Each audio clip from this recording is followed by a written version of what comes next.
এক ইহুদি হযরত ওমর রাদিয়াল্লাহু তাআলা আনহুকে বলেছিলেন যে ওমর, তোমাদের উপরে এমন একটি আয়াত নাজিল হয়েছে, ওই আয়াতটা যদি আমাদের উপরে নাজিল হইতো তাহলে আমরা সেদিন ঈদ করতাম। বুখারী মুসলিমের হাদিস। কথা শুনতেছেন আপনারা? এমন একটা আয়াত তোমাদের উপরে নাজিল হয়েছে, সেই আয়াতটা যদি আমরা ইহুদিদের উপরে নাজিল হইতো আমরা তাহলে কি করতাম? ওই আয়াত উপলক্ষে আমরা ঈদ মানাতাম, ঈদের খুশি মানাতাম। ওমর রাদিয়াল্লাহু তাআলা আনহু বলেন যে আমার বিলক্ষণ মনে আছে সেই আয়াতটা কোথায় নাজিল হয়েছিল এবং নবী করিম সাল্লাল্লাহু আলাইহি সাল্লাম তখন কি করতেছিলেন, কোথায় অবস্থান করছিলেন এবং মাসের কত তারিখ ছিল, কোন মাসের কত তারিখ ছিল, আমার সব মনে আছে। তো তোমরা ঈদ যে পালন করতে, সেই ঈদ আমরা পালন করি। আমরা দুইটা ঈদ করি। হযরত ওমর রাদিয়াল্লাহু তাআলা বলেন আমরা দুইটা ঈদ করি। একটা ঈদ তো করি এই জন্য যে কোরআন যেদিন নাজিল হলো সেটা ছিল রমজান মাসে। দিনে নাজিল হলো না রাতে? শুরু হলো কখন? রাত্রে। শুরু হলো রাত্রে। ওই রাতটাকে বলা হয়েছে কি? খায়রুম মিন আলফি শাহর, হাজার মাসের চাইতে শ্রেয় রাত হচ্ছে ওই রাতটা। আমরা যে শবে বরাত উদযাপন করি, প্রিয় ভাই, সব একটু মাথা ঠান্ডা ঠান্ডা করে বুঝে শুনে তারপর করা উচিত। ঠিক কিনা বলেন ভাই? ঠিক কিনা? কোরআন হাদিসে আছে কিনা? যে জিনিসে সন্দেহ আছে আমরা কি তা গ্রহণ করব? বলেন করব? আমাকে যদি বলা হয় যে এই প্রেসের মধ্যে যা আছে এর মধ্যে এমন জিনিস আছে যাতে আপনার শরীর খারাপ করতে পারে, হইতেও পারে শরীর খারাপ হইতে পারে, তাহলে আমি কি এটা কি গ্রহণ করব? এক গ্লাস পানি দেওয়া হলো আপনাকে, পানি গ্লাস দিয়ে বলা হলো এর মধ্যে এমন উপাদান আছে যাতে আপনার শরীর খারাপ করতে পারে, কলেরা হতে পারে বা অন্য কোনো রোগ হইতে পারে, আপনি কি ওই পানি গ্লাস খাবেন? খাবেন না। সামান্য সন্দেহ হলেও আমরা সেই সন্দেহের কাছে যাই না। তো যেখানে ওলামায়ে কেরামদের 90% ওলামাদের মত হচ্ছে শবে বরাত সম্পর্কে যে এর ওই হাইসিয়ত নাই যে হাইসিয়তে এটাকে অবজার্ভ করা হয়, এটাকে বলা হয় সৌভাগ্য রজনী, ভাগ্য বন্টনের রজনী, রুজি বন্টনের রজনী ইত্যাদি বলা হয়। এগুলি কোরআন হাদিস থেকে যে সব আয়াত এবং হাদিস বলা হয় এই সবগুলি লাইলাতুল কদরের ব্যাপারে জোর করে ঠেচে ঠেচে বরাতের ব্যাপারে ঢুকানো হয়। কথা বুঝতে পেরেছেন প্রিয় ভাই সব? তো লাইলাতুল কদর হচ্ছে হাজার বছরের চাইতে, হাজার মাসের চাইতে কি উত্তম। এটা নাজিল হলো কোরআনে কারীম নাজিল শুরু হলো রমজান মাসের 26 তারিখে শেষ দিকে। এই কোরআন নাজিল যে শুরু হলো সেই জন্য আমরা একটা ঈদ করি, ওই ঈদের নাম হলো ঈদ উল ফিতর। ওই ঈদের নাম কি? কোরআন নাজিলের খুশি।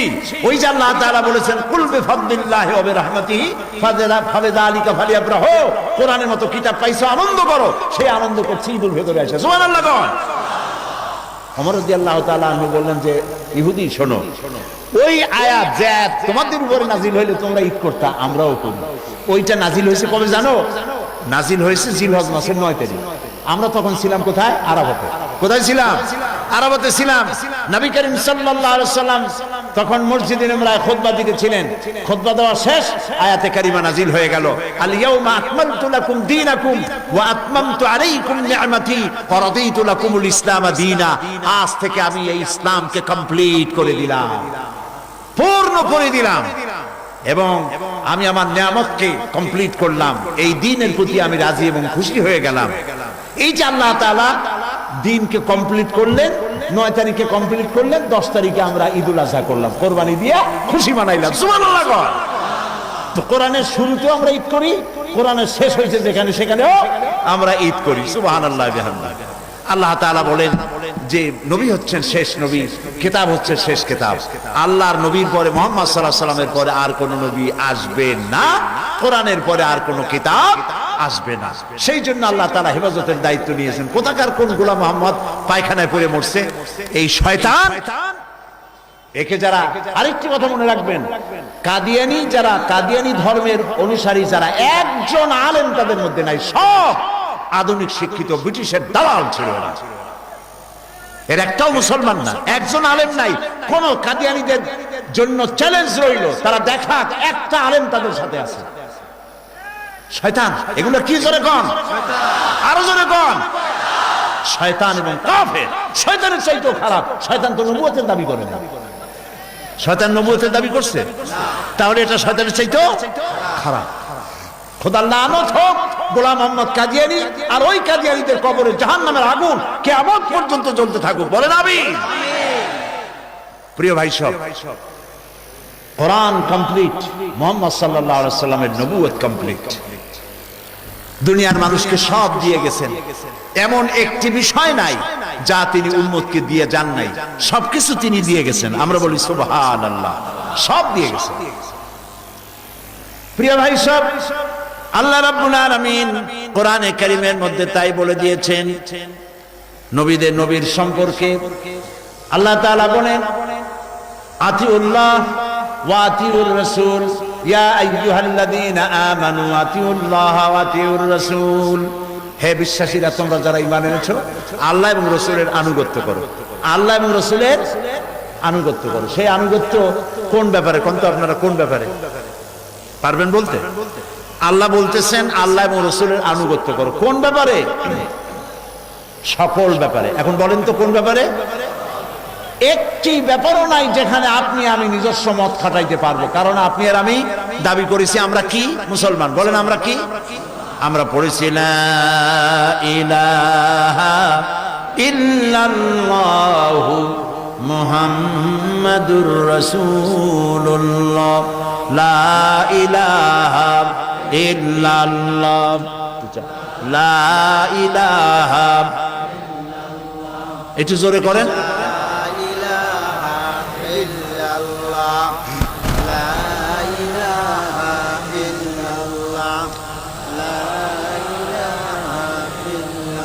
লা ইলাহা ইল্লাল্লাহু মুহাম্মাদুর রাসূলুল্লাহ। আমরা বলি আলহামদুলিল্লাহ, আমরা জরুরি কথা বলতেছি, আলহামদুলিল্লাহ বলেন, যেগুলি আমাদের জীবনের সাথে সম্পর্কিত, আলহামদুলিল্লাহ বলুন। প্রিয় ভাই সব, আল্লাহ তাআলা বলছেন যে ঈমান আনো এবং ঈমানদারেরা আল্লাহ এবং রাসূলের আনুগত্য করো সব ক্ষেত্রে। এর অর্থ হলো আমরা আমাদের জীবনকে দুই ভাগ করতে, কথা শুনতেছেন, জীবনটাকে দুই ভাগ করতে পারবো না। বলেন দুই ভাগ করতে পারবো না। জীবন কয় ভাগ হবে? একমুখী হতে হবে। কয়মুখী? ইব্রাহিম আলাইহিস সালাম যেমন বলেছিলেন, ইন্নী ওয়াজ্জাহাতু ওয়াজহিয়া লিল্লাযী ফাতারাস সামাওয়াতি ওয়াল আরদা হানিফা। একটা জানা নাই আপনাদের? পড়েন আমার সাথে, ইন্নী ওয়াজ্জাহাতু ওয়াজহিয়া লিল্লাযী ফাতারাস সামাওয়াতি ওয়াল আরদা হানিফা ওয়া মা আনা মিনাল মুশরিকিন। নিশ্চয়ই আমার মুখমণ্ডল, আমার চেহারা আমি সেই দিকে ফিরায় দিলাম, তার দিকে আমি নিবিষ্ট হলাম যিনি আকাশ সৃষ্টি করেছেন জমিন সৃষ্টি, এ সব কিছু যিনি স্রষ্টা, আমি তার দিকে আমার মাথা আমার চেহারা ঘুরিয়ে দিলাম। অর্থাৎ একমুখী হলাম, হানিফা, একমুখী হয়ে গেলাম। তা আমাদেরকে একমুখী হতে হবে, কিন্তু আমাদের দেশের জনগণ বা পৃথিবীর অন্যান্য দেশের মুসলমানেরাও ভুল ক্রমে দ্বিমুখী হয়ে যাচ্ছে। কিভাবে? একদিকে তারা কোরআন এবং হাদিস মানে, আর একদিকে তারা ধর্ম নিরপেক্ষ মতবাদের অনুসারী হয়। আছে কিনা বলেন? বলেন আছে কিনা? অবশ্য আমাদের দেশে ধর্ম নিরপেক্ষ মতবাদের অনুসারীরা নাই, আছে। এখন আমাদের বুঝতে হবে ধর্ম নিরপেক্ষ মতবাদ, একদিকে কাদিয়ানীদেরকে অস্বীকার করতে হবে, বলতে হবে যে মুহাম্মদ সাল্লাল্লাহু আলাইহি সাল্লাম শেষ নবী, তারপরে আর কোন নবী আসবেন না, এই কোরআনের পরে আর কোন কিতাব আসবে না। অন্যদিকে আমরা যারা মুসলমান, ইসলাম ছাড়া দ্বিতীয় মানুষের তৈরি করা কোনো মতবাদের দিকে আকৃষ্ট হতে পারি না, পারবো না। ধর্ম নিরপেক্ষ মতবাদ যারা করেন, ওই আন্দোলন যারা করেন, ওই রাজনীতির অনুসরণ যারা করেন, আমি তাদের ব্যাপারে কোরআন থেকে কিছু কথা বলতে চাই। এগুলি আমাদের ঈমানের দাবি, ঈমানের প্রশ্ন। এখানে যদি কম্প্রোমাইজ করা হয় ঈমান নষ্ট হবে এবং কিয়ামতে জান্নাতে যাওয়ার কোনো গ্যারান্টি নাই। বলেন নাউযুবিল্লাহ। ধর্ম নিরপেক্ষ মতবাদ, আল্লাহ রাব্বুল আলামিন যা করেছেন এই পৃথিবীতে, শয়তান আসছে আল্লাহর উল্টা করার জন্য। শয়তান কি জন্য আসছে? বলেন। আল্লাহর উল্টা করার জন্য আসছে। আল্লাহ তাআলা করেছেন খেলাফত, তিনি দুনিয়ার মানুষ বানাইছেন কেন? ইন্নী জাইলুন ফিল আরদে খালিফা, আমি খালিফা বানাবো। আল্লাহ তাআলা তার ইচ্ছা ব্যক্ত করলেন, আমি খালিফা বানাবো। কেউ কেউ বলেন যে আল্লাহ তাআলা এই কথা বলে ফেরেশতাদের কাছে পরামর্শ চাইছিলেন। নাউযুবিল্লাহ। আস্তে করলেন কেন? বোঝেন নাই সেই জন্য বলেন নাউযুবিল্লাহ। আল্লাহ তাআলা কারো কাছে পরামর্শ করতে কোনো জরুরত নাই। পরামর্শ তিনি করবেন যার বুদ্ধির কমতি আছে। আমার বুঝের কম আছে, সেই জন্য আমাকে পরামর্শ করতে হয়। আপনার বুঝের কম আছে, তাই পরামর্শ করতে হয়। প্রেসিডেন্ট, প্রধানমন্ত্রী, গোষ্ঠী সুদ্ধা সকলের বুদ্ধি কম, সেই জন্য অনেকগুলি মন্ত্রী বানায় একসাথে পরামর্শ করা লাগে। ঠিক কিনা বলেন? আল্লাহর কি এরকমের কোনো অসুবিধা হয়েছে? এই জন্য আল্লাহ তাআলা কারোর সঙ্গে পরামর্শ করেন না। আলহামদুলিল্লাহ কোন, সুবহানাল্লাহ কোন, আল্লাহু আকবার বলেন। তিনি পরামর্শের মুহতাজ না। আবার কেউ কেউ কয় যে আল্লাহ তাআলা পরামর্শ চাইলেন ফেরেশতাদের কাছে, ফেরেশতারা আপত্তি করলেন। নাউযুবিল্লাহ। ফেরেশতাদের এই মাজাল নাই, ফেরেশতাদের এই ক্ষমতা নাই যে আল্লাহ তাআলার সামনে কোনো কথায় তারা আপত্তি পেশ করে। তাহলে বিষয়টা কি ছিল? বিষয়টা হলো আদম আলাইহিস সালাম, তিনি আল্লাহ রাব্বুল আলামিন তিনি তার ইচ্ছা ব্যক্ত করেছেন ফেরেশতাদের সামনে। আর ফেরেশতারা তাদের পূর্ব অভিজ্ঞতা দিয়ে, তাদের জ্ঞানলব্ধ অভিজ্ঞতা দিয়ে তাদের মত প্রকাশ করেছে। আল্লাহও পরামর্শ চান নাই, আর তারাও প্রতিবাদ করেন নাই। প্রতিবাদ করতে তারা পারেনি না। আল্লাহ তাআলা বলেন আমি জমিনে খলিফা পাঠাবো। ফেরেশতারা বলল যে এগুলা বানায়া তাহলে ওরা তো ই করবে, মারামারি করবে, কাটাকাটি করবে, রক্ত প্রবাহিত করবে। নাহনু নুসাব্বিহু বিহামদিকা ওয়া নুকাদ্দিসু লাক। আমরাই তো তামহিদ করি, আমরাই তো তাসবিহ করি, আমরা জিকির আজকার তাসবিহ সবই তো আমরাই করি। কাজে আরেকটা দল বানাইবা, ওরা গিয়ে মারামারি কাটাকাটি করবে। এটা আমাদের অভিজ্ঞতা বলে। আল্লাহ তাআলা বললেন ইন্নী আলামু মা লা তা'লামুন। আমি যা জানি তোমরা তা জানো না। তাসবিহ আর জিকির করার জন্য মানুষ বানাবো না, ওদের কাজ আরেকটা। ওরা খেলাফত প্রতিষ্ঠা করবে। সুবহানাল্লাহ। এই জন্য মানুষ পাঠাবে। তো আল্লাহ রাব্বুল আলামিন তিনি করতে চান, তার ইচ্ছা হচ্ছে পৃথিবীতে তিনি খেলাফত প্রতিষ্ঠা করবেন। শয়তান দেখলো এখানে আমার তো কিছুটা করা দরকার। শয়তান তো আসছে উল্টা করতে। শয়তান এসে করলো রাজতন্ত্র। খেলাফতের উল্টা কি বলে? রাজতন্ত্র। আল্লাহ গোটা পৃথিবীর মানুষের অর্থনৈতিক দৈন্যতা দূর করে অর্থনৈতিকভাবে মানুষদেরকে সমৃদ্ধ করার জন্য, রিচ করার জন্য আল্লাহ তাআলা দিলেন যাকাত ভিত্তিক অর্থনীতি।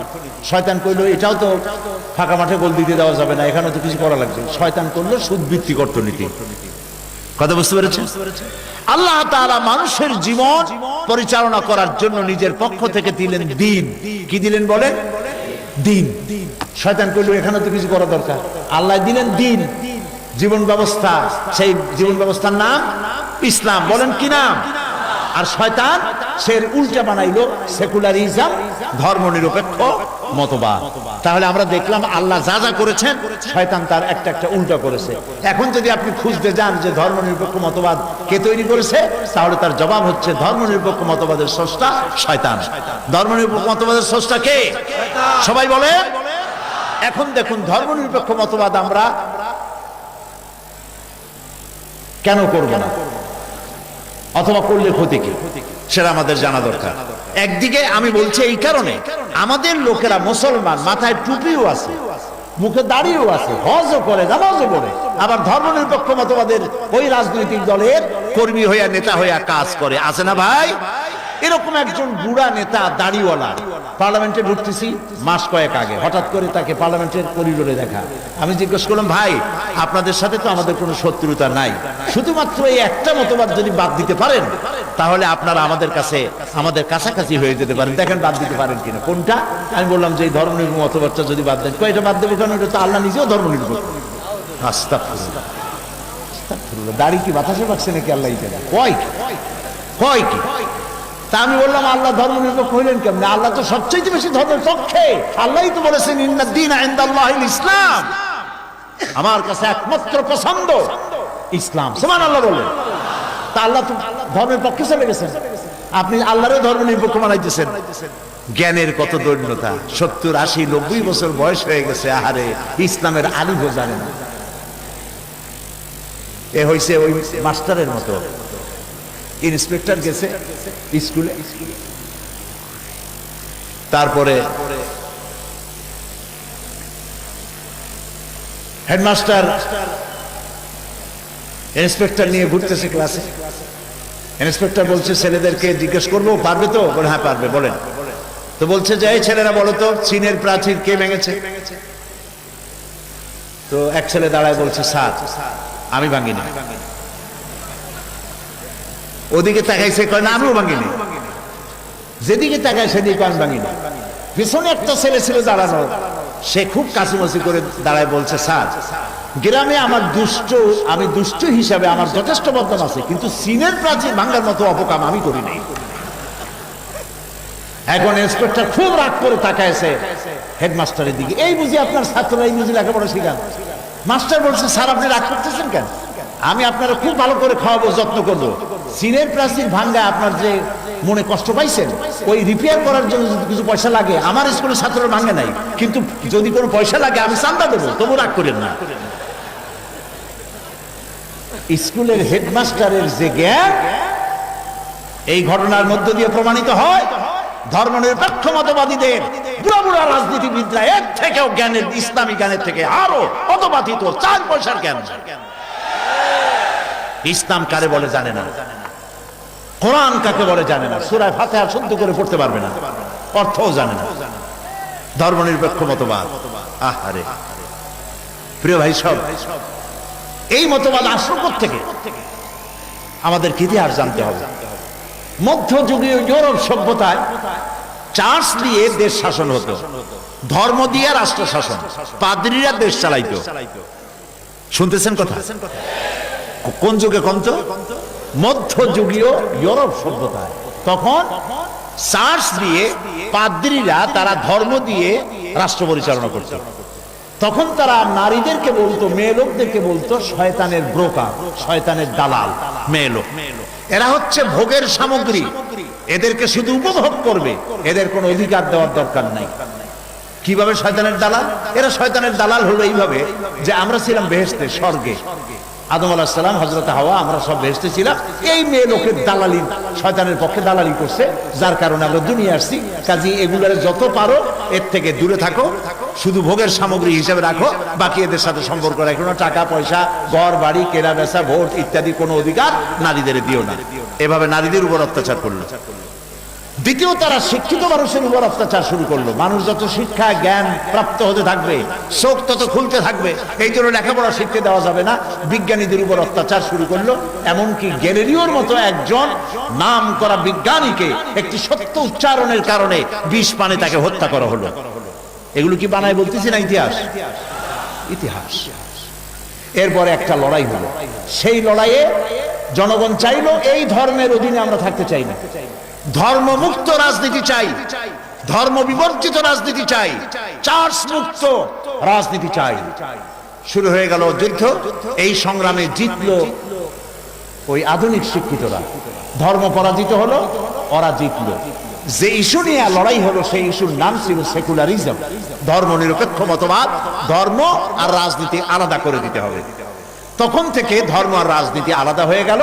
চার্চ বাদ পড়লো, পাদ্রীরা বাদ পড়লো, নওজওয়ানেরা ক্ষমতা আসলো, ধর্মকে বাদ দিয়া মন গড়া আইন এবং কানুন দিয়া দেশ চলা শুরু হলো। এ হলো ধর্ম নিরপেক্ষ মতবাদের ইতিহাস।